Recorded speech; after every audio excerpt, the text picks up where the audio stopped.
I'm really glad to have you here today. We're going to be doing a training in the hope-focused approach to marriage therapy, and I want to introduce our speaker.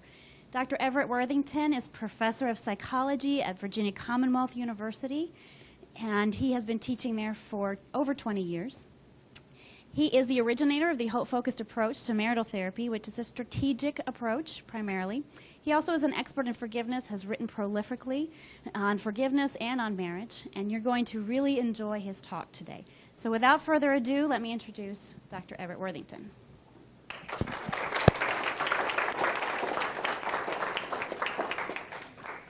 It's always good that you applaud before you hear me.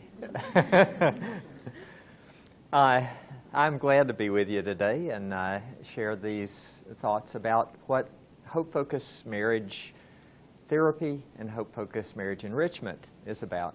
Basically, they use the same techniques, it's just with a different population.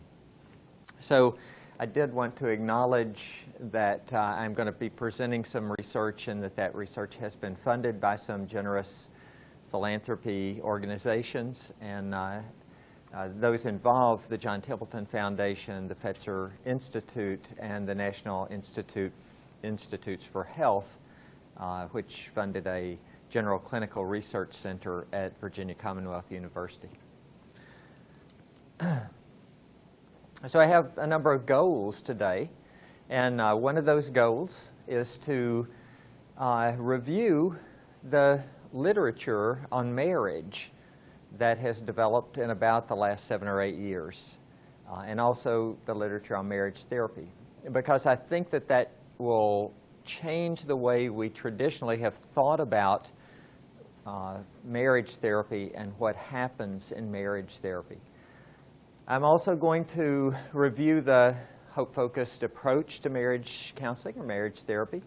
I'll look at 2 components of that approach, which we call hope and free. I have an acrostic for everything, and so those are acrostics that mean things. But hope is a communication and conflict resolution-based approach.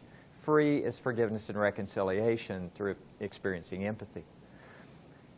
And then in the end, I'll just present some data that show how those 2 parts to hope-focused approach will actually act differently. So this is what my plan for the day is. So I'm going to look mostly at marriage therapy, forgiveness, and communication. This just proves that I can handle the picture thing on PowerPoint. I prove that to myself occasionally. So I have written about this approach for quite a number of years. It's actually evolved over a long period of time from back before dirt was invented, when I began to think about what I believed about marriage counseling and formulate that in a systematic way. Pretty much I went through a period of time where I was very attracted to Jay Haley and his problem-solving approach, Salvador Minuchin and his structural family therapy approach to family systems theory in general, and also to behavioral approaches to couple therapy. As time went on, I began to be attracted to other approaches, and in particular solution-focused therapy, and also emotion-focused therapy. The reason I tell you this is because there are a lot of elements from all of those approaches in this approach.